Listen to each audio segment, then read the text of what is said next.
వాడిపోరలకు సెలవులు వచ్చినాయంటే చాలు ఊర్ల ప్రయాణాలు గడతనే ఉంటారు. అమ్మమ్మ ఇంటికో నాయనమ్మ ఇంటికో బస్ ఎక్కాల్సిందే. బేస్తారంకెళ్ళి బల్లకు తాతీలు వచ్చే వరకు చాలా మందే సొంతూర్లకు పోయిండ్రు.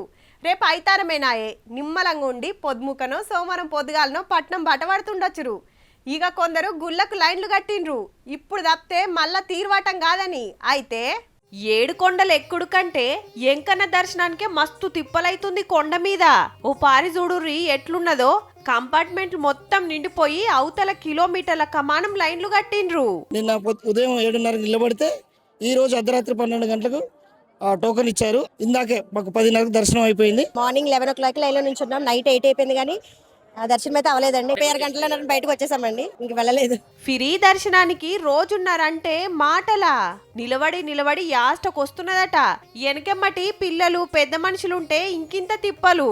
దర్శనం గాక వెనకకే మళ్ళొస్తున్నారట కొందరు. మేము వచ్చి 2 days దాటిపోయింది, మంగా దర్శనం మాకు లేదు. టోకెన్స్ కూడా 8 ఆపేశారు. కిరాయి రూమ్లకు సుతా కష్టమే ఉన్నదట.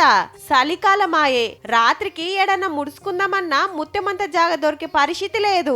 పిల్లలు ఉన్న వాళ్ళకి ఇబ్బంది అవుతుంది. ఫుడ్ అట్లాంటివి బాగానే చూసుకుంటున్నారు కానీ దర్శనం కోసమే చాలా ఇబ్బంది పడుతుర్రు. 5 గంటలకు వచ్చాము. ఇంతవరకు అయితే టిఫిన్ కి టైం లేదు, పాలకి టైం ఇవ్వలేదు. 22 కంపార్ట్మెంట్స్ రాలేదు. వరుస పెట్టి 3 రోజులు సెలవులు వచ్చే వరకు అందరూ తిరుపతి బాట పడితే గిట్లున్నది. వచ్చే మంగళవారంకెళ్ళి వైకుంఠ ద్వార దర్శనాలు షురువైతాయి.